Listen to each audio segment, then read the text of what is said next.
and welcome to the 61st episode of Total Pop Mode, your weekly comedy gaming podcast. My name is Will, and I also go by Hoodafunk, and I'm joined here by my good friend, co-host, and fellow gaming enthusiast, James, aka Mr. Bames. What's going on, you worryingly wonderful woodchucks? And continuing his appearance from last time, I'd like to welcome Donny. Come in, Donny!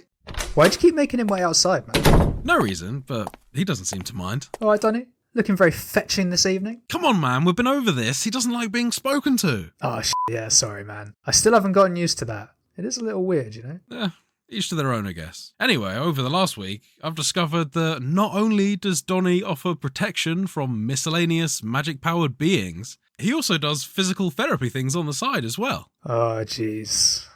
I think we're about to find out what you meant last week by "and stuff." Well, he does things like surprise back massages and stuff. Surprise back massages? And I gotta say, I've never felt looser, man. Check this out. Oh my god, man! What the f*** happened to your back?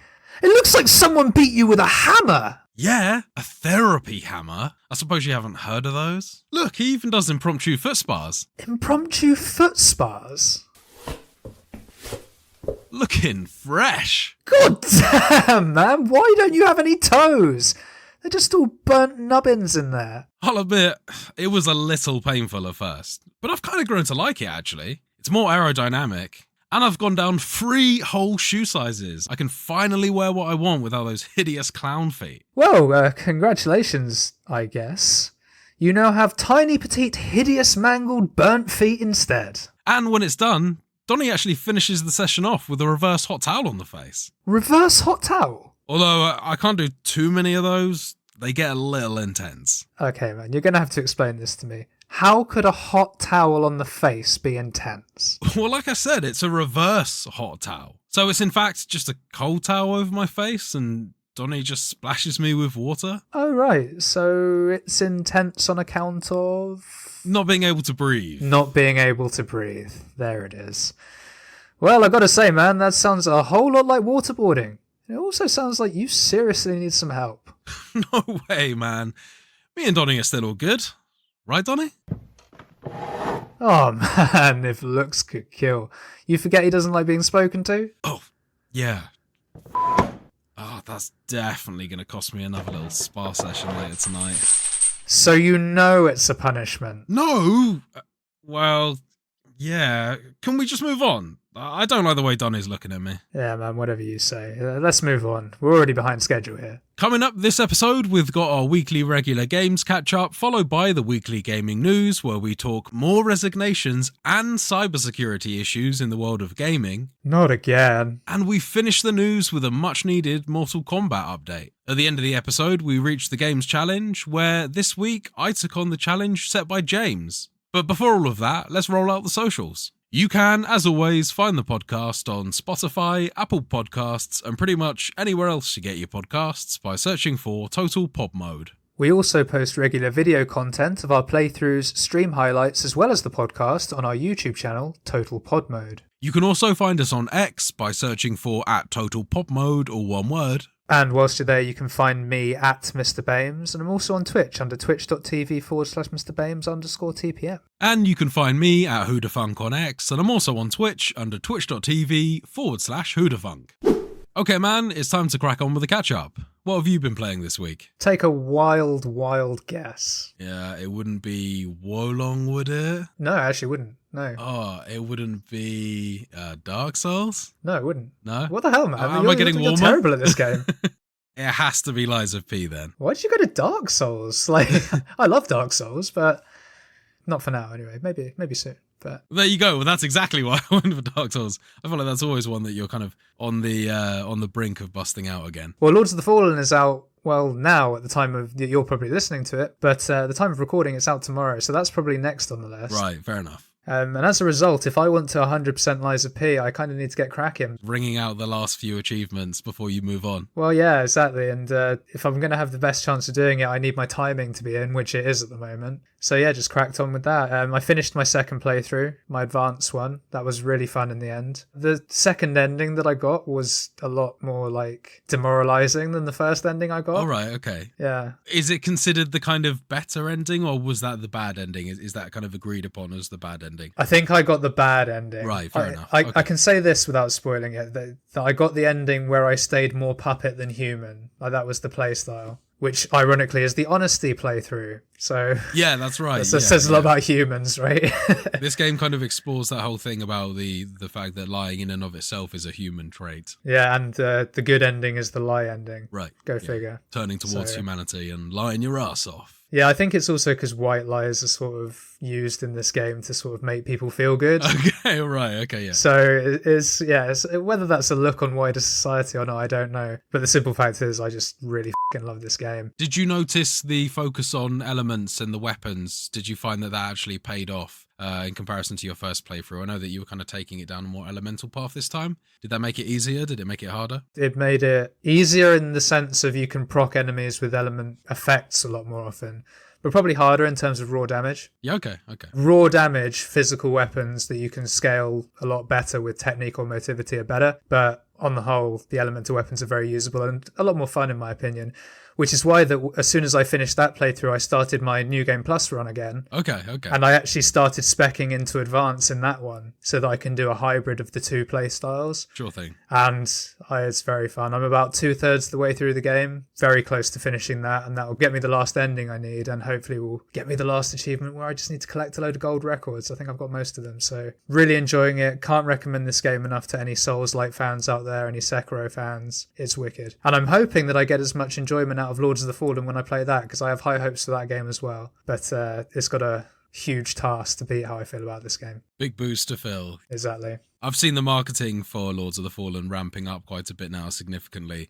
It's pumping me like a 3 or 4 minute gameplay video every time between every couple of YouTube videos. Yeah. They're really kind of ramping it up now. It's got me a little intrigued myself. I'm much more keen on playing Lies of P, I think, in advance of Lords of the Fallen. It just looks like it appeals to me much more generally as well. Yeah, Lords of the Fallen's got some cool mechanics in it. I think the whole world of the living, world of the dead mechanic that you can swap between to sort of do different platforming elements and also to revive yourself in a special way. I think that's really cool. I hope it's a bit more of a challenge than the original Lords of the Fallen that I played recently, which I think it's going to be. I can't wait to play it, but I kind of agree. As I've said, it's going to struggle to beat Lies of P in my eyes, and I think knowing your preferences with playstyle and things like that, I know how much you love Bloodborne like I do. Lies of P is more Bloodborne, and I feel like Lords of the Fallen looks to me like it's more Dark Souls, which isn't a bad thing. Yeah, it's taking that more classic fantasy approach rather than kind of Lovecraftian horror. Exactly, kind of and in playstyle too. Like Bloodborne is just the best for it, the quick, aggressive style of play. And Lies of P does it incredibly well with elements of Sekiro. So what's not to love? That is all I've played though, man, this week. Just still spinning on it, as you'd say. But how about spinning, twisting. Exactly. Bop it. That Pinocchio nose is glazed at this point. It's buffed to a mirror sheen. Oh dear. But with that lovely image in the listeners' ears now, that's me done for my catch up. How about you? What have you been playing this week?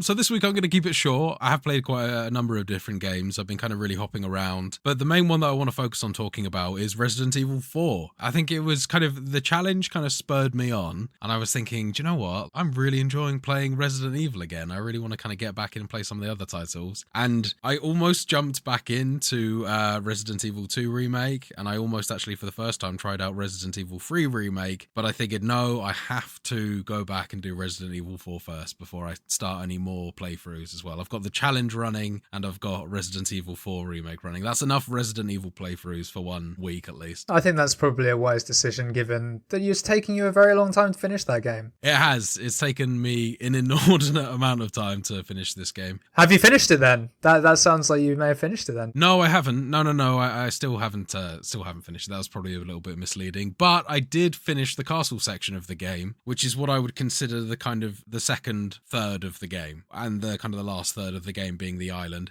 during that castle finish. I really like the fact that they built Lewis into a few additional sections of the game. So rather than just kind of bumping into him during the castle, you actually play through a few difficult rooms that in the original you had to do on your own. Now you actually play through those rooms with the help of Luis, so you can count on his help, get ammunition, restocks and things like that from him while you're shooting all the different monsters. And it works well, I think, because he, as people know, he does die. He gets killed by Salazar during that castle section. And it kind of just comes out the blue. You see him, he appears, and then he gets stabbed in the chest, whereas this kind of made a bit more sense.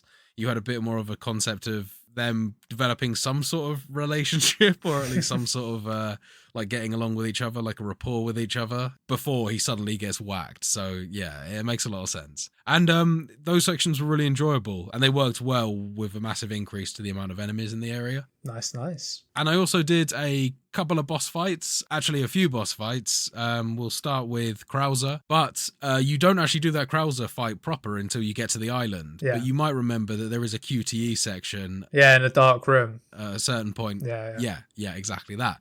So now you actually do that as a proper knife fight in the game. That's good. Countering with your knife, swinging your knife, evading his attacks with like backflips and fancy, kind of rolls and avoids that Leon can do now, thanks to his military training. Good on you, Leon. And it works really well. That was a really fun section. Yeah, that sounds more fun than a QTE. Yeah, oh yeah, much more. Especially given how much you've said that the parry mechanic's so much better in this. Must have been really satisfying to use. The fact that it exists in the first place, there was no parry mechanic in the previous one. It was just very much a knife that you pull out and swish and stab. That there was no way to like block enemy attacks. That whole thing is completely new to the remake, and it's added a completely new level of combat to the game. It even works on certain bosses and tougher enemies as well. It isn't just the villagers you can parry. I think you're probably aware that you can parry the chainsaw, but you can also parry certain spiky attacks from even bosses like the Chief that we talked about when I started off the playthrough of the game as well. Another one of the bosses I wanted to talk about was Verdugo, which is the kind of predator resembling boss. He has a human face that resembles the predator, but then he has a body that resembles one of the xenomorphs from Alien. It's kind of like a mishmash of those two. And this is the enemy that stalks you down in the corridor in the original, and you need to knock over nitrogen containers, or they might actually be explode. No, they were nitrogen containers in the original. You'd freeze him and deal a bunch of damage to him, and you're waiting for an elevator to arrive. Yeah. And you can just run away from him, can't you? Just run around all the tunnels. You can do a fairly similar thing in the remake as well. I think even in the original, it will occasionally make you press the evade button to avoid some of his attacks, because he has bits where like his tail will shoot out of the ground or the ceiling and it will kind of swing around. So unless you're quick, you've got to do some sort of evading move. It was fairly straightforward. I didn't have the firepower to kill it, and I was kind of anticipating that, given that I'm playing this on the harder mode anyway. But I'll be back for that guy next time. That's for sure. Yeah, you'll get him. And the last boss fight that I want to talk about, I mentioned Luis earlier and the fact that he got.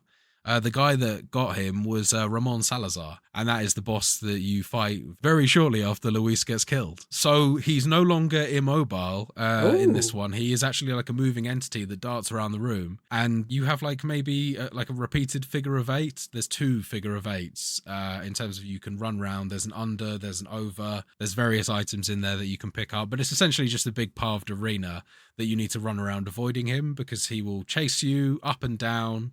He'll chase you through corridors and intermittently shoot out this black goo out of his mouth. He can do like a shotgun style blast with it, where it just kind of flies everywhere if you're close. He does like a concentrated blast, which goes from down all the way upwards. So you need to kind of outrun that one or run to the left or right of it. And this is a fight where you've just got to stay mobile for the most part. Avoid the kind of mini explosive things that he lays down in the arena as well, that can trip you up and slow you down. But every time he does one of these concentrated blasts, he opens his mouth and you've got an opportunity to shoot Ramon that's hiding inside, because it's this giant mutilated monster that has almost a flower head that opens up and shoots out the goo, and at the center of that is Ramon, so that's the weak point, and you just need to shoot that a bunch of times really. It probably took me a few goes. It was pretty difficult. Sounds pretty difficult, running around and having to keep an eye on things as well. I know the mechanics are better in this game, but they're still not fully mobile, from what I've seen at least. It's the best it's ever been, I think. Yeah. This one actually works pretty well in comparison to all of the other ones.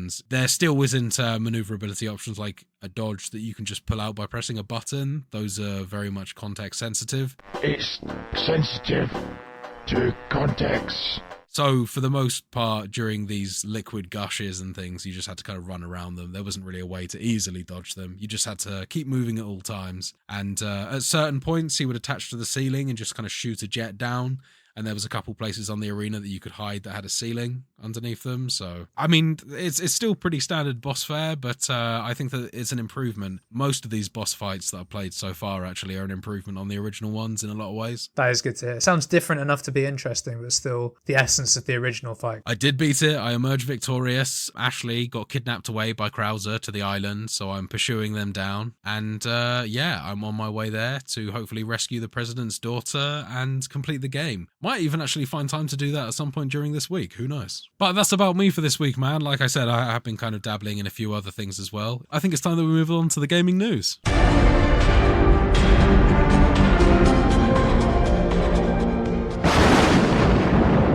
So, up first in an article from the BBC, John Riccicello has resigned as chief executive of game development tool Unity following a controversial pricing change which angered gamers and developers alike. The firm wanted to charge studios every time a person installed a game using Unity's code, as we covered previously, which powers thousands of modern video games. However, the company has since rolled back most of its plans and apologised. Good. So that's probably the real reason why. Yeah. Unity announced Mr. Riccicello was retiring from the firm effective immediately, although no reasons have been provided so far as to why he left. That sounds exactly like the Jim Ryan news from last week. Yeah. Oh, he's retired. Yeah. He didn't get his own way. He's Yeah. retired. The plans announced back in September, changing how the company charged developers, provoked widespread anger amongst fans and smaller developers alike, with some threatening to stop using the technology altogether. In one case, Unity was actually forced to evacuate its San Francisco offices following a report of a death threat made on social media. Okay, that's a little bit too far, guys. Yeah, an absolutely stupid reaction to news like this. Exactly. Come on, guys. Riccicello had clashed with the gaming community before and was forced to apologise after using crude language to describe developers who disagreed with him on monetising their games. Maybe part of the reason for leaving was due to the highly negative reception of the intended changes to pricing for Unity. He will be replaced as interim chief exec by James Whitehurst, who previously held an executive position at IBM. IBM being the American computer technologies firm. Very nice. Another executive leaving their role. Seems to be not a trend, but certainly this is the season of reshuffles. I'm trying to think of a term other than rats leaving the sinking ship. I'm struggling to think of one, so I'm just going to lay it out there. Yeah, mice leaving. Fluffy, nice mice leaving a sinking ship. There you go. Okay, so on with the second article of the day. Valve adds new security check after attackers compromise Steam accounts of multiple game devs and update their games with malware. Oh, so yet another breach. Yeah, another breach, yeah. And this one actually sounds like, once again, it's just due to sort of improperly protecting accounts. Fewer than 100 Steam users actually had the games installed, and according to Valve, they've already been notified, so you can stop panicking already, unless, of course, you haven't checked your emails. However, Valve is adding a new SMS verification step for all developers to try to prevent it from happening again. Although this attempt to use Steam to distribute malware wasn't very effective, Valve has taken a major step to prevent it from happening again. Starting October 24th, game developers will be required to pass a two-factor authentication check before updating the default branch of a released game, which is the version that Steam will automatically deliver in an automatic update to players who actually have those enabled. So, I mean, we say that this is kind of like a massive step forward, or this article by PC Gamer, but I gotta say that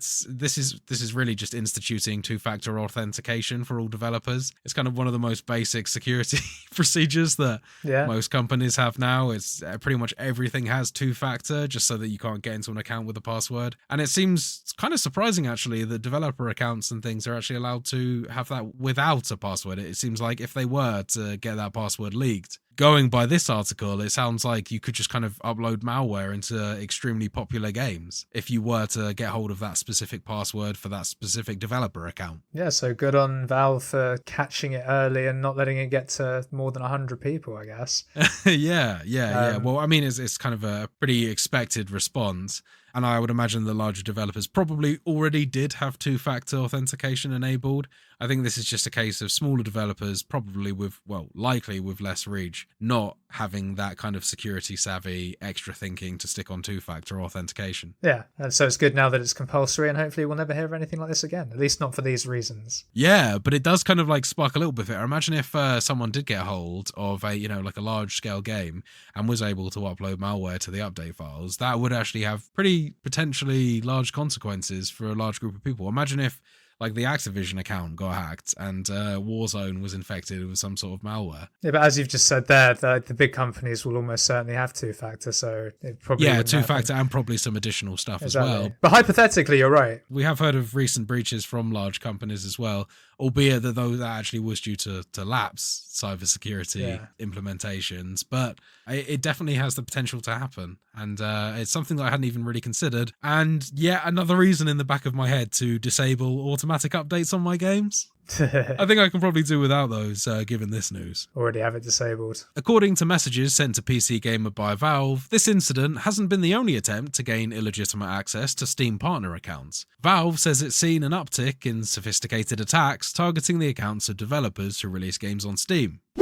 And on with our final article of the day, Mortal Kombat 1 releases a major Nintendo Switch update. Good, they really needed to. Absolutely. The highly anticipated Mortal Kombat 1 arrived on the Nintendo Switch in a very poor state. Putting it lightly. Even Ed Boon himself agreed. Fans quickly and loudly voiced their concerns about the various problems with the game, from shitty graphics to terrible performance issues. The update, released specifically for the Nintendo Switch version of the game, brings to the table an array of changes, including the addition of the first season of Mortal Kombat 1's Invasion mode, gameplay balance adjustments, and fixes to the leaderboards. The update also addresses various visual improvements, general bug fixes, and enhances the overall performance of the game. Loading times have also reportedly been improved, and stability issues have been addressed to some degree. The article from Game Rant continues to say that furthermore, players can now access full tutorials, a general practice mode, and one specifically for those who want to practice Mortal Kombat 1's various gloriously gory fatalities. Adding to the pile, towers and tournament modes have also been enabled. Despite all of these changes, the gameplay itself has received mixed feedback, with some enjoying it while others continuing to experience issues. While the update showcases progress in various areas, including improved performance and the addition of new content, many are still not impressed with the Switch version, although fans can expect more improvements for the Switch version in future updates. I guess one of the noticeable things or bugs that was fixed, apparently it was a bug, was, I referenced in that article, it felt like they just turned off facial animations. Yeah. Apparently there was a bug where facial animations were just turned off. So they were turned off. So they were turned off. So and apparently that has been fixed in a lot of cases. So yeah, that's for sure an improvement. Yeah, I mean that's definitely something, right? What a bug not to pick up. Their faces move now. Yeah, Jesus. That's great. It's great. Yeah. Hey, I mean, like, at least they had faces. I'm looking at you, Assassin's Creed. This is good news. Very happy to hear that this is a thing, and I'm sure the Switch fan base are very happy too. Don't know if I want to give them too much credit for finally getting the game in a state that it should have been on release, but good on them for addressing the problems, at least some of them. Good on them for putting in things like the Invasion mode. That absolutely shouldn't have released without that. Yeah, in my mind, it just needed to have content parity with the regular console releases as well. If you can't at least manage that, then really, what's the point? Exactly, and with things like this, it annoys me that there seems to be the trend now of we'll just release the game and deal with it later. I'd rather the game was delayed until it was ready. I understand that people have got targets to meet and there's budgets and things of that nature, but games never used to come out not ready, and it never seemed to affect anyone's bottom line, right? Certainly not on the wide scale way that it seems to happen now regularly with AAA titles. Exactly, and yeah, I get it, investor pressure and shareholders and all that lovely stuff, but make sure your product's good before you put it on the market, because it does turn people off if they're like a first timer into the series or something like that. They play it, it's some might just put it down and never pick it up again, and it pisses off the hardcore fans because they got to wait longer to get the game they wanted. So just delay it for a month or so and just get it right. I have a feeling that this was a calculated risk by the team. I feel like they know that their hardcore fans aren't the ones that are playing this on the Nintendo Switch. and they felt like they would get away with delivering a subpar product on the Switch. There's no way that they didn't know what it was going to look like coming out on the Nintendo Switch. They wanted to ride the hype of having a full-scale release off all consoles and not delaying it to be on the Switch because they wanted to maximize sales. But I think they did this knowing that the majority of their fan base aren't going to be playing this on a portable console, and therefore they didn't really account for them as much. Good news for Switch owners, though, that this has released, I suppose. If you were unable to play it before, or you were playing it and not really enjoying it, probably worth giving it a go now and seeing what the updates fix for you. Okay, man, I think that stuff's rounded off for the news this week. Let's bring it round to the... A Games Challenge!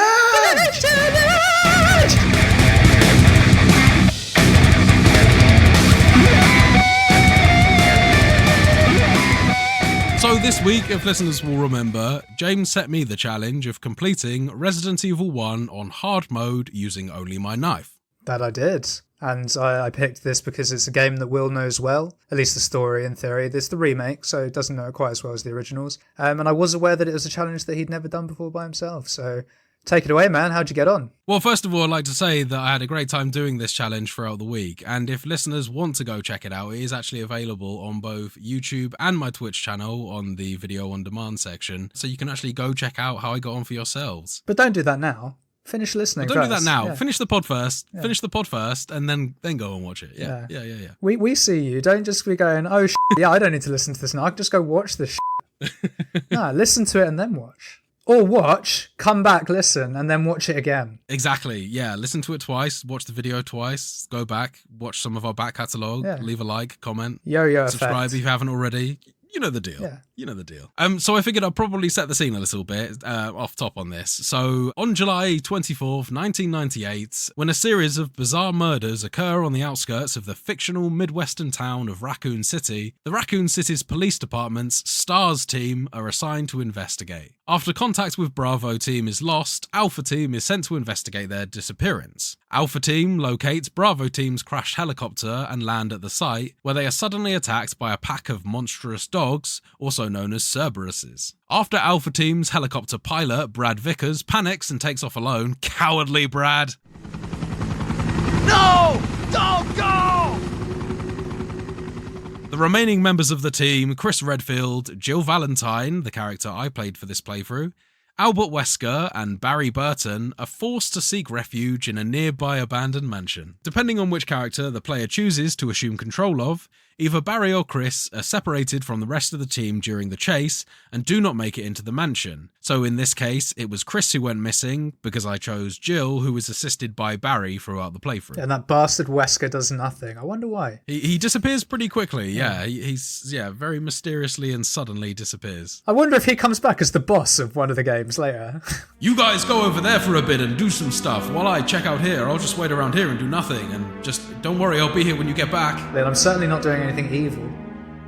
So shortly after that, the team decides to investigate the mansion to search for their missing team member. Throughout the game, our chosen character and their team uncover a nationwide conspiracy of unthinkable acts that ultimately results in a citywide zombie outbreak caused by a pharmaceutical company known as Umbrella. So I won't really go too much into the story at that point, and I probably won't cover too much of the story in relation to this game's challenge, because I got to admit, I was kind of skipping wherever possible the cutscenes. This was a kind of like a challenge-based run. I was there to do one thing and one thing only, which was to complete the game with my knife only. Exactly, it's not completionist corner, guys. We ain't completioning over here, although I did, I'm going to go ahead and say it now. I passed the challenge! Oh, congratulations, my boy. Congratulations. So I did complete the game, I'm very pleased to say.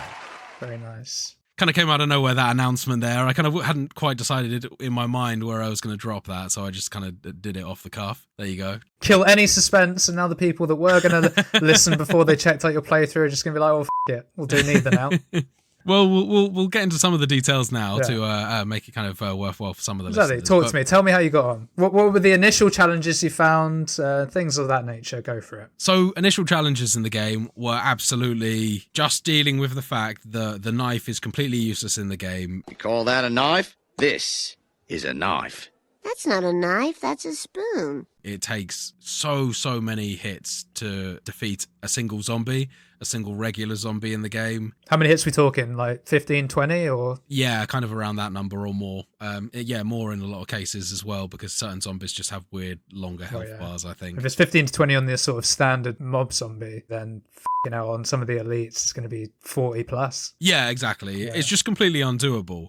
And what I discovered very quickly early on, actually, is that outside of the boss fights and the bits where I actually needed to clinch the kill, I might as well just have not had the knife in my inventory, because I didn't waste any time trying to knife the zombies that I wasn't going to be able to kill. And the knife doesn't really serve any purpose. You can't reliably stagger with it. So honestly, it might as well not be in your inventory until you actually need to use it, which actually really stood in my favor throughout this playthrough. And there were definitely certain points where I abandoned it altogether. Well, so you were just running through nothing, just unequipped. Just running around with nothing other than kind of the key story items that I needed and healing items as well. Fair. Because I very quickly discovered that you just need to avoid the zombies and juke them as much as you can to get by. Stopping to knife them is just completely undoable. There are some parts in the game where it will allow you to do that with a slightly wider corridor, so you can just run around them. You can kind of trick them to face one way and then run around them. That's pretty effective, but there are obviously other encounters where they just stick you in a very thin corridor or a way that there's no means of escape other than going through the zombie. And in those types of situations, you need to do a technique where you edge towards them. And this is not possible to do with tank control. So I actually spent the majority of my time playing through in this in kind of 360 joystick controls, which was very good in terms of changing direction quickly. So it made it very effective at running up to the zombie just within fingertip reach and then running back, and they would kind of do a lunge. Yeah, and then you can get past them. As they do a lunge, you can run past them. Yeah, Nice. exactly. And also there's other certain techniques you can use, like if they try and meet you on a set of stairs, they change from their lunge attack, they go into a kind of spewing acid out their mouth attack, which takes a little longer to come out, and it doesn't grab you from a distance. So if you time that right, you can kind of lure them to the stairs and then run past them. And they do that within a range that's very predictable. It's not like the grab, because I did encounter certain scenarios where that zombie just was not grabbing, and it would back me into a corner to the point where I had no room to retreat, and then it would just grab me once I was pinned. So that was something that happened every so often that you just had to kind of deal with. That was the main challenge, really, was just learning how to deal with all the different zombie behaviors and figuring out certain rooms the most optimal way of running around them. Typically, if a zombie has its back turned to you, the animation that it takes to do a 180 and try and grab from behind is long enough that you can run by them without impeding yourself. Nice. Useful tip. Useful strat as well. Probably served you very well. Yeah, I had to learn these very early on. And shout out to Bark Basoup on Twitch and YouTube as well. He was my guide for a lot of the initial zombie strats that I had, just using some of his gameplay footage. And funnily enough, it was his first knife-only run on the game as well, so it probably wasn't kind of optimal, but he knows enough about the game. He's a super experienced ex-speed runner for the series, so he knew what was up. That badass did this thing in like 2 hours 40 or something like that. Nice. You could probably do it much faster, and he was like stopping to just talk to the chat halfway through, so he could have done it way faster than he actually turned it around in. As you said that, how quick was your run? My run, so all in all, and this was because a lot of the time there was multiple deaths, I did have a death counter during this run. So I reset on this game 26 times, which is a lot for a Resident Evil one, I've got to say. Yeah, but solid for a knife only run. Yeah, I guess so. Yeah. I mean, typically on a game that I'm familiar with like this, maybe 5-6 times tops on a run that I would expect to get. So 26 felt like a hell of a lot. A lot of those were based around just very specific bits where I died over and over again too. We'll get into those a little bit later. But the run, all in all, took me 6 hours. Although I will say that combined sort of all of that time streaming, that was about 12 hours all in all. Oh, wow. Because there were a lot of deaths, there were a lot of losing progress, going back to previous save files, trying to optimize my run. This was kind of a game where I would sort of set a save file if I made a good amount of progress, but if I wasn't happy with the amount of healing items that I'd carry through from the previous boss, in some cases I'd reset a couple saves back, knowing how to beat the boss that time with a certain technique, and then kind of carrying all those healing items through. Makes sense. If you can call it save scumming, this is about as close as you can get to save scumming from Resident Evil. I think that's checkpoints. Yeah. Manual checkpoints. You're intended to do it. They intend to give you that amount of ink ribbons for you to use them. Although on a typical playthrough, I probably only use maybe 5 to 6 ink ribbons on a Resident Evil 1 playthrough anyway. What I will say though, man, is this challenge was hard, and it wasn't because of the zombies. It was more because of things like the Crimson Heads in the games. They're zombies that typically you've managed to kill in the game, or zombies that have been lying on the floor dead since the start of the game. At a certain point, there's a trigger for them to upgrade, and they suddenly become able to run around, chase after you, and they have sharp claws that do a lot more damage, whilst also still being able to grab you. So they're just kind of an upgraded, fast-moving zombie, really, compared to the regular, slow, shambling zombies that Resident Evil 1 typically has. Which, when you're not playing with weapons and want to save all your health items, probably isn't what you want to be saying. And given the fact that I was playing Jill, who has less health than Chris, and does less knife damage than Chris, and as part of this challenge, I kind of wanted to add a few extra dimensions of difficulty to this myself. So there is an achievement on there called the CQC for the win achievement, which requires you to play through the game without using any defensive items, or using the oil tanks in the game, or stomping on zombie heads. Which, at least in the case of the escape items or recovery items, I did say was okay. You did specify, but I wanted to add an extra layer there, and I'm pleased to say that I did actually manage to scrape through that achievement as well. So going through that, with the defensive items, it would have meant that I didn't get grabbed as much, which would have made it a lot easier. I also couldn't use the oil tank in the game, which meant that I couldn't prevent zombies from turning into Crimson Heads. That wasn't as much of a problem as I was thinking it was going to be, because of the fact that I didn't kill very many zombies, or I didn't kill any zombies apart from maybe one. At that point, it really wasn't a problem, because there's maybe 1 or 2 Crimson Heads that you experience in the game that are just preset there. But other than that, I got away relatively unscathed from those. The game also really kind of picks up in difficulty towards the second half. The zombies get replaced by hunters. So the hunters are what you get when you mix together lizard DNA and human DNA with the T-virus. And they're kind of like a scaly humanoid thing, although they're kind of very squat.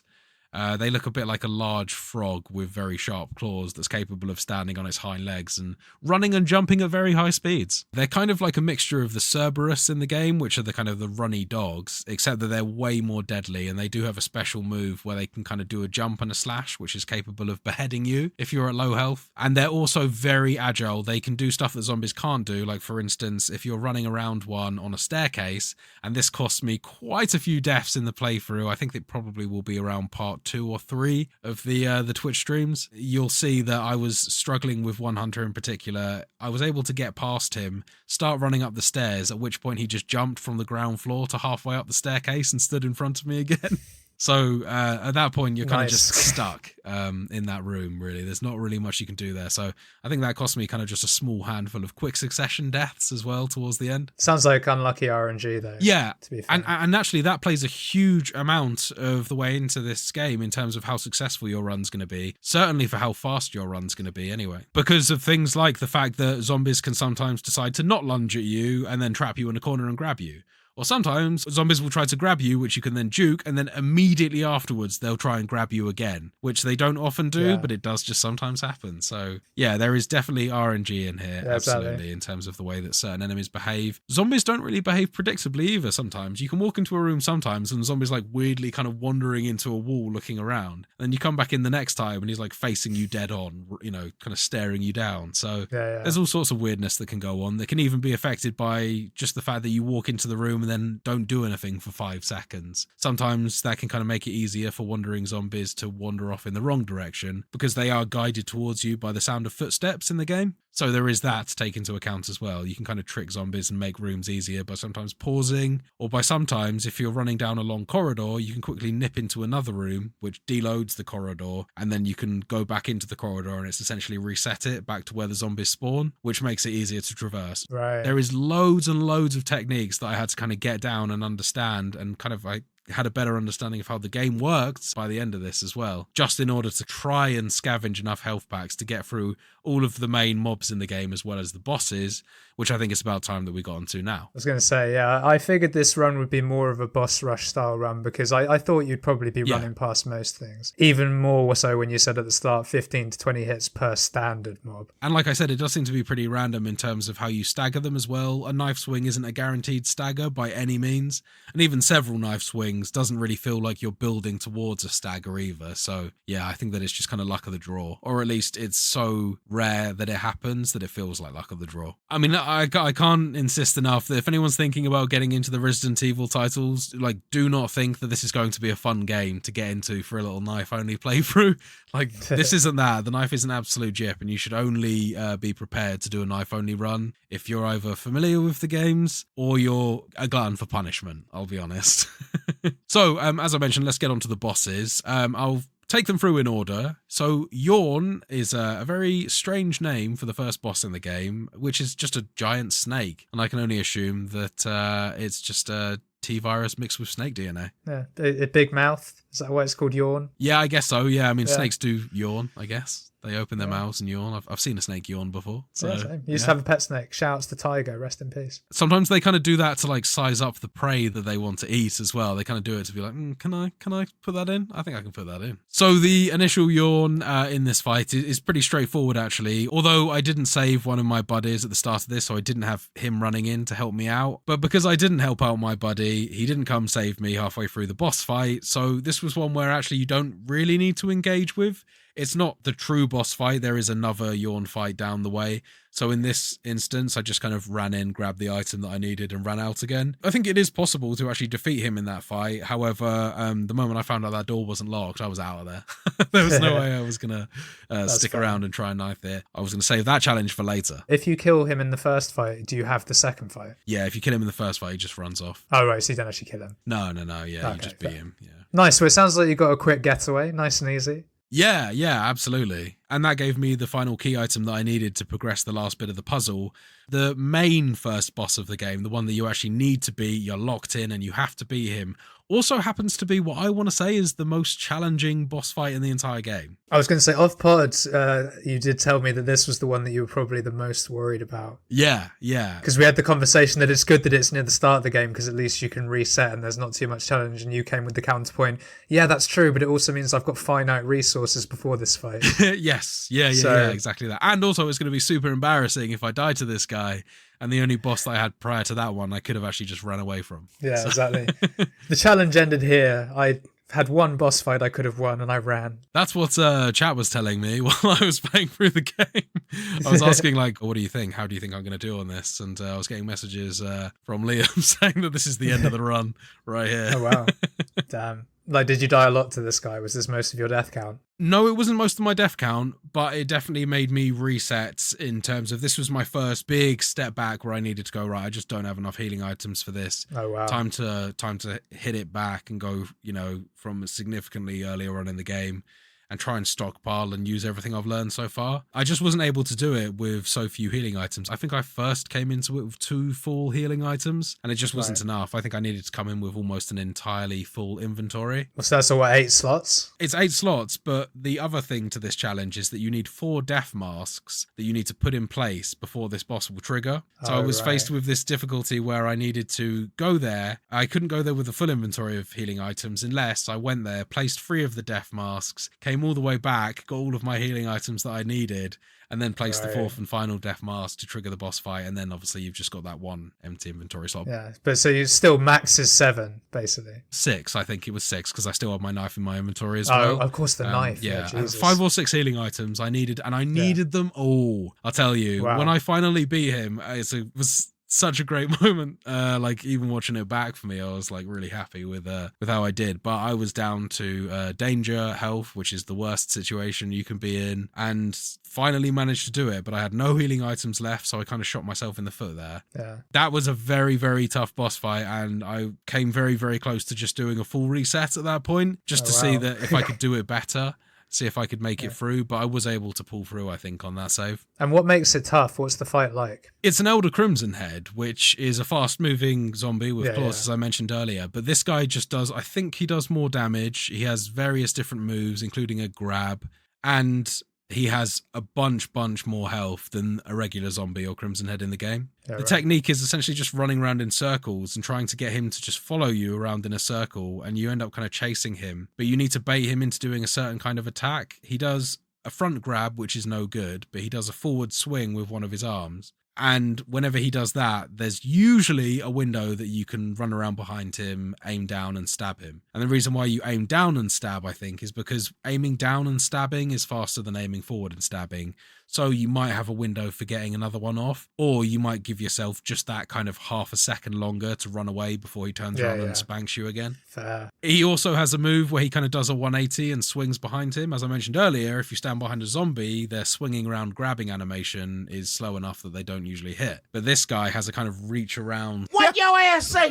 Kind of like a reach around slashing motion that gets you 9 times out of 10 unless you're very lucky. Yeah, always got to watch out for those reach arounds. You got to watch out for the reach arounds, always. And in that case, you're pretty much screwed because you're just going to take the hit in this. So this was one where I went into it knowing that there was no chance really of saving too many healing items. I might have a better chance of coming away with 1 healing item after a couple practice goes, but I really wasn't counting on taking anything through into the future boss fights, and I was just praying at that point that the game dropped me a few health items following that fight, and thankfully it did. That's good. Very good at the game. Shortly after you've left the mansion, you access a kind of a residence area that you can go to, and you find this character called Lisa Trevor, who looks like a very skinny monstrosity with a hunchback. She's kind of got everything covered in sack. Looks very much like a Silent Hill type enemy rather than a Resident Evil enemy. Covered in sack? Yeah, like a kind of like a khaki sack. Like burlap sack. Clearly looks very freaky and mutilated underneath there. Turns out that Lisa was actually a superhuman that has very powerful regenerative abilities, who Umbrella kidnapped as a child and experimented on because they were using her to help develop their virus and something called the Progenitor Project. All-round lovely person. Yeah, well, yeah, just essentially like a maddened, traumatized being that definitely isn't too keen on Jill wandering around looking at her stuff in her cabin. Fair enough. In this encounter, you kind of see her enter the cabin, you get bonked on the head and just wake up somewhere else, so there really isn't all that much you can do. I think you can have a bit of a fight with her, but there's not really much going on there. It's scripted to do that then. Later on in the game, we have another kind of a mini boss fight where you fight Neptune, which is actually a giant shark. So again, it's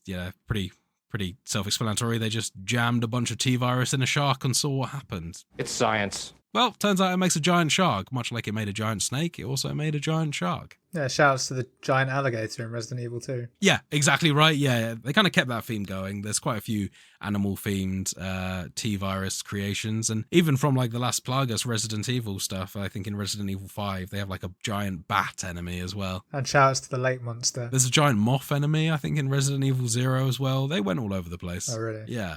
Oh, yeah, fair play. So it's a pretty kind of like pre-established theme that there are plenty of different animal kind of variants of the viruses that are created. Yeah, and if there's viruses, it would happen, wouldn't it? It just would. Neptune's really cool. He has kind of gills traveling down the entire length of his body, which I think is a cool thing. Like, it looks like hyper efficient in terms of breathing or whatever. And he's got loads and loads of cuts and gouges and scars along the entirety of his body as well. So just looks very kind of grizzled, like an absolutely giant megalodon or something. Nice. And there's a pretty suspenseful moment as you're traveling through, because at this point you've gone into an underground lab. You're well past the residence at this point, and you're trying to solve some puzzles down there, and he actually hits the glass. You're kind of staring out into a giant flooded testing area, and he hits the glass, and you need to run around flicking switches to make the shutters come down and protect you. Eventually you're actually able to drain the room of pretty much all of its water, so the boss fight becomes fairly anticlimactic at this point. You're never really pursued by him. There is a section very earlier on in the game where you get some smaller sharks pursue you, and if you hang around for long enough, then you will see Neptune jump and try and get on one of the sides and attack you, but it's very easy to avoid, so that doesn't really feel like you're fighting the boss at that point. You're just running around, and if you hang around for too long, he'll eat you. And whilst that's ongoing, are you just on sort of walkways and stuff, or are you paddling? You're on kind of walkways with waist-high water, yeah.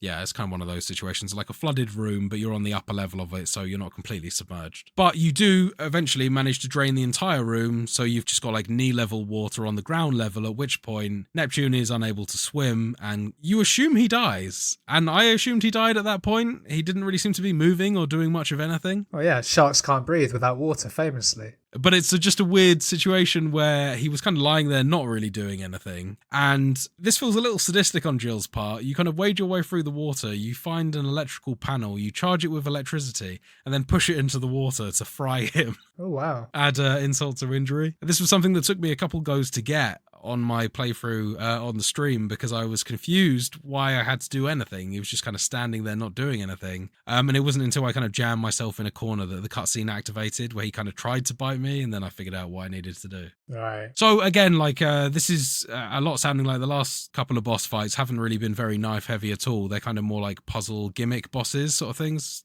Or fights, to be honest with you. No, not very fighty at all. The 4 bosses you've mentioned so far, you've run away from one you didn't have to fight because you drained its water, one you literally got bonked on the head, and one you fought. I've had one proper fight so far, and let me tell you, that was a proper fight. I could kind of do with a couple gimmick bosses after that. Honestly, that's fair. But I will say that the next boss fight also continues in the same vein, which is Plant 42. Now, there would have been a way to legitimately fight this boss if I decided to not mix a special chemical called the V-Jolt. There is a puzzle in this game where if you acquire enough chemicals, mix them with water in a specific order, you can apply a chemical onto the roots of this plant that is growing in one of the residences. And the roots are actually coincidentally back down in the place where Neptune was located. So they've gone really deep underground. But if you splash this V-Jolt chemical on it, when you approach that room, the plant just kind of suddenly shrivels up and dies, and then Barry runs in and just flamethrowers it to finish it off. Honestly, I didn't think that bypassed the boss fight entirely. And you'll actually see if you watch it on the stream. I did save my game beforehand, like preparing to have a certain boss fight, just thinking that it was going to be weakened. But when I walked in and it just shriveled and Barry ran in the flamethrower, I thought, nice. Okay, we're making good progress here. Good time save. What I will say is that's kind of the last boss fight where there wasn't much of a challenge outside of doing the gimmick involved. I mean, I could have made some of these boss fights harder for myself had I not done the gimmick, but again, you got to take every opportunity you can get in a knife-only run. And I knew we weren't done with the difficult boss fights. Well, and also the fact is that, yeah, sure, you did the gimmick, but that means there's more risk because you're running around presumably collecting things to do said gimmick. Yeah, absolutely. Which is going to impact your health items and things like that. It's all a measured risk thing, for sure. Yeah, you got to think about what you're going to be able to take in. But we finally come round to a boss called Black Tiger, who is actually back to another proper knife fight. James, take a guess at what boss Black Tiger is. Is it a black tiger, Will? No, you stupid idiot. It's a spider. It's just a giant spider. It wasn't going to be a black tiger, It was never going to be a black tiger. Why it's a spider, I don't know. But it is. It is a giant spider. Is that a translation thing? What's the Japanese for tiger and what's the Japanese for spider? What's the Japanese for black? We'll break this all down. We'll find this out later off pod maybe. But this was a fight that it wasn't a difficult one, I will say, because he was very quick to outmaneuver. And you get stuck in a room where there is a locked door. You have to fight a giant spider.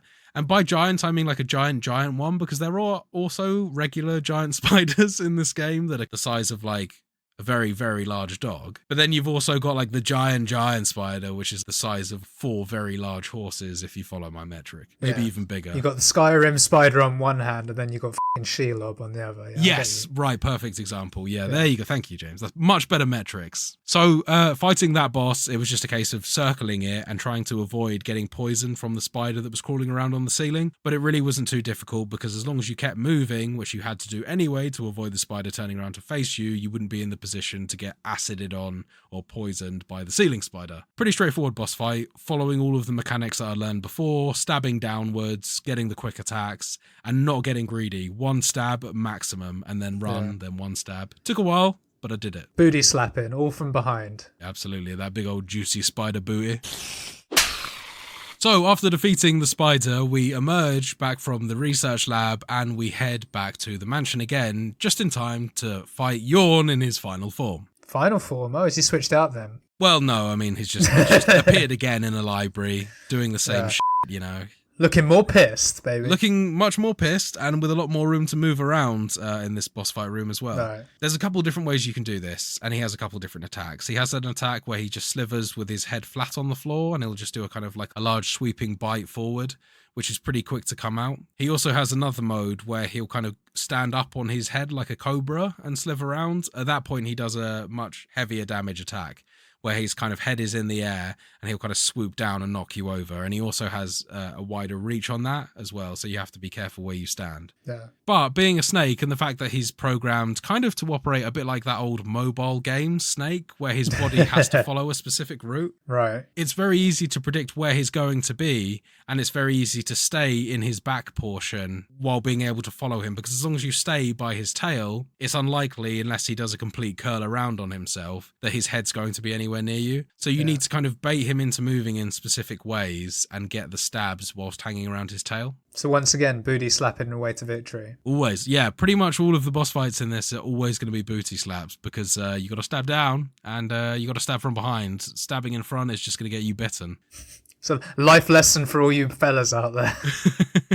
Thankfully, though, this version of Yawn doesn't seem to have a poisonous bite anymore, so this really is just a health-consuming fight. Okay, that's kind of odd. Yeah, I think that it's probably due to the fact that, given the fact that you're locked in that room, there is a chance for you to just get poisoned and not have enough poison items even after defeating it to survive. Yeah. So you would encounter scenarios where you could win the fight, but you're still poisoned. You don't have any blue herbs to heal you, so you're just going to die and have to redo the fight again. I guess that makes sense, yeah. But I decided to play this one very, very carefully. That was the kind of the risky strategy, which is staying close to him, stabbing him in the neck, stabbing him in the tail and running around. But at that point, he will be hitting you. Thankfully, there is a fairly long bookcase that you can make him run circles around. And if you're very fast and you're able to keep up with him, you can kind of consistently stab him in the tail. And then by the time his turn round, you can run behind the bookcase and bait him round the other way. Right. It takes like 5-6 times as long as just getting those stabs consistently in. But at that point in the game, I knew we were roughly around the halfway point, and I figured, we were probably about 2/3 of the way through at that point. And I figured that's really good time to be conserving as many healing items as possible. Yeah. I did do the boss fight. I did it and didn't have any healing items, but I didn't even bother to pursue that. I think I was just like, do you know what? I'm just going to go back and do that again. I know I've got this fight if I do it consistently. I was feeling a lot more confident about the Yawn fight than the Crimson Head Elder fight. Well, by then you've warmed up. You know what your strats are. You know what you're doing. You got your movements a bit more sorted. And to be honest, with that strat with the bookcase, it sounds like in theory, if you're patient enough and sensible, you could just no-hit this. Yes, I think so. You've got to be really patient and you've got to still keep on accounting for RNG, because sometimes there are times when you can get away with 2 hits, but then you hit a bad bit of luck and he'll turn around immediately and get you. It really comes down to patience. It's very much just a patience run, that one. If you do it that way, there's obviously much more skill involved in trying to chase him around,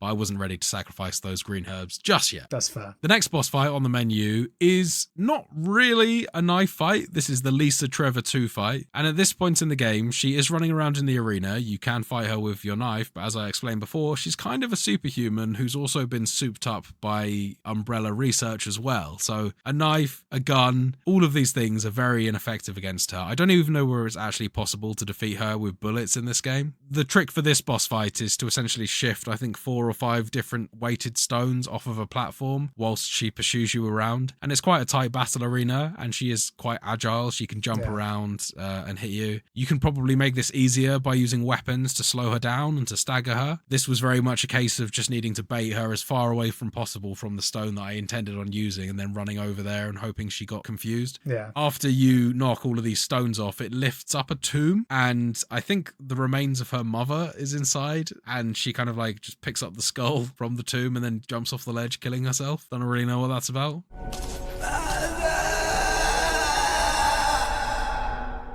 But yeah, weird, that's very much like video games. Very convenient. Yeah, cool. How are you going to beat the superhuman? She'll kill herself. So with that relatively simple boss fight out of the way, we finally progressed on to pretty much the final boss fight of the game. So at this point, the secret's out. Wesker has betrayed you. No, I never saw that coming. He's hoping to bury the Stars squad, and he's all with his ultimate goal of creating the ultimate form, the next phase in humanity. Or the next phase of evolution, at least. Yeah, shout-outs to Liza P. Alright, they do a bit of that in that, yeah. It's quite tropey, sort of thing, yeah. It's cool, though. I love the The ultimate thing, the next day. I mean, like, isn't the vampires in Code Vein? Yeah, exactly. They were on that vibe as well, right? Yeah. Well, Mido, was that the name? Yeah. Yeah, Juzo Mido was just like, yes, I want to bring about natural selection, motherfuckers. Yeah. So as we get through the lab, we confront Wesker, and he, in pretty short order, gets impaled through the chest by the Tyrant, which is the final boss in the game, which is like a large, tall, Promethean, hulking, human-looking person with a large, sharp claw hand as well, that he uses to very good effect, or at least he would do if he had any ability to do a proper turning circle.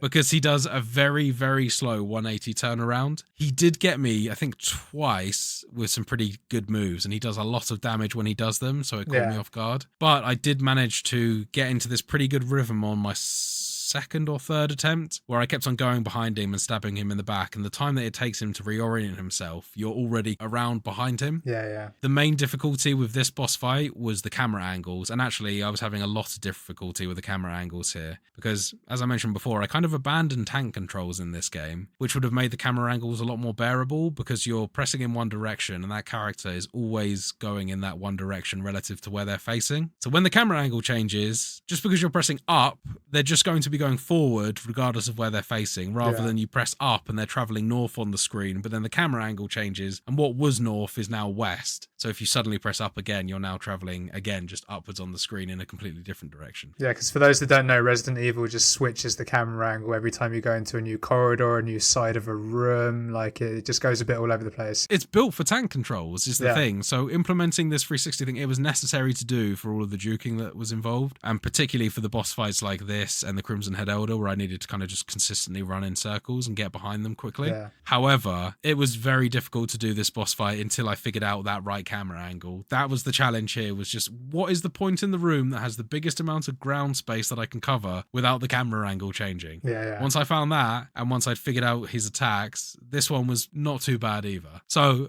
managed to finally get through that. The rest of the game was mostly just kind of avoiding monsters until the very end.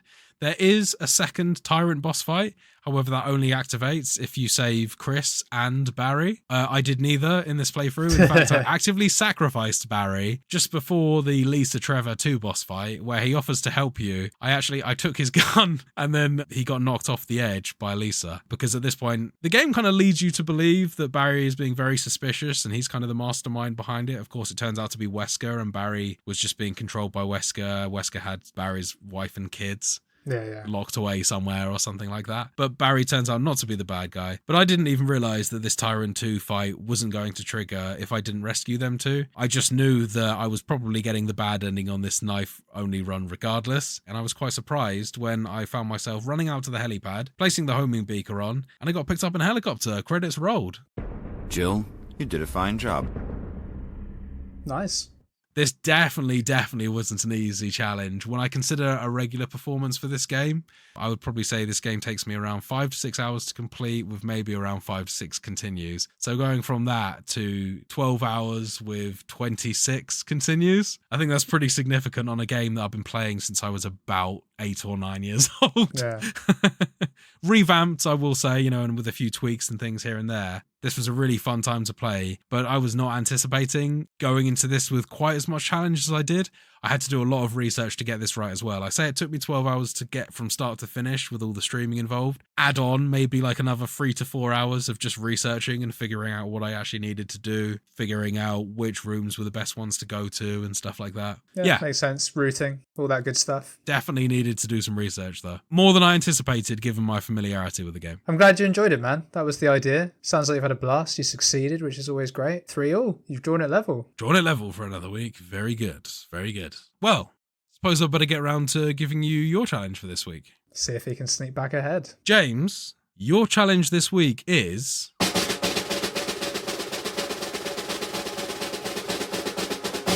to beat my custom character in Smash Bros. Okay. This week, I would like you to pick a character. It can be a custom character if you'd like. We'll meet up before the pod and we'll carry out the challenge. So the results of next week's challenge will be really hot off the press when we do reveal them. But that is my challenge to you this week, sir. We are going to be playing on Omega Arenas, which I believe are the flat, non-platformed arenas. We're not going to have loads of obstacles and arena shambles to go around. No items, free stocks, best of 3. Okay, yeah, that's quite cool, that. Yeah, I think that it'll be a fairly blank canvas. I don't want to kind of introduce too many outside elements like the star power-ups and things, which are just instant KOs. Yeah. I don't want to kind of add too much randomness into the mix. A nice clean arena, our characters of choice. Mano y mano.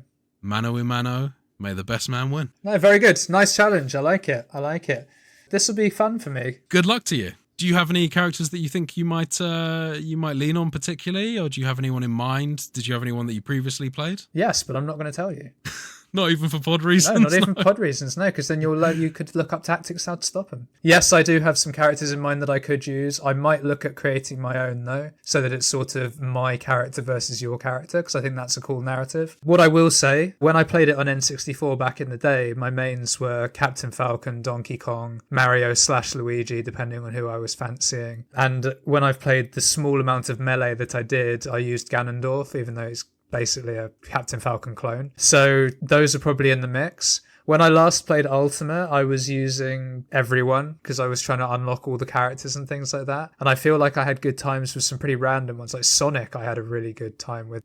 So yeah, I don't know who I'm going to use. So it's going to be fun for me sort of picking who I'm going to be and things like that. Presumably I'm not allowed to change characters halfway through. Yeah, no, absolutely. If you want to change between matches, absolutely, yeah. That's an interesting tactical switch up I could do. One person's moveset not working, then someone else's might. Interesting. Yeah, a lot of things to play with here. Like it. I'll have to delete some games so I can install it. Well, get yourself ready, man, because we'll have a Battle of the Ages next Friday. Okay, Donny, thanks for the help again for another week. We'll see you next time.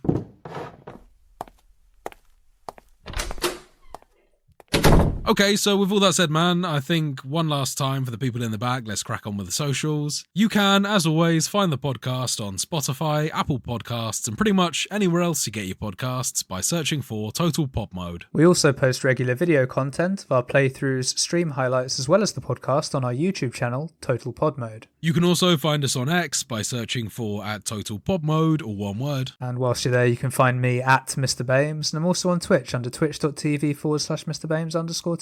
And you can find me at Whodafunk on X, and I'm also on Twitch under twitch.tv/Whodafunk. And with a final humble request to our loyal listeners, please don't forget to rate and subscribe, also like each episode wherever you can get them, on the YouTubes, on the Spotify, so you can even leave comments on Spotify episodes now as well. Okay. Need to look into that a little bit more. But anyway, yeah, all of that engagement is hugely appreciated, people, and it'd be great to get an idea of what people are hoping to see from us in the future as well. Don't feel shy, and if there's something that you'd like to see or something you'd like us to play, feel free to get in touch. Yeah, it's the best way to support the channel, so we'd love to hear from you. And with all that said, man, I think it's time we wound down this episode. Thanks for joining me again. Thank you to the listeners for listening once again, and we'll see you guys next week. Until then, goodbye.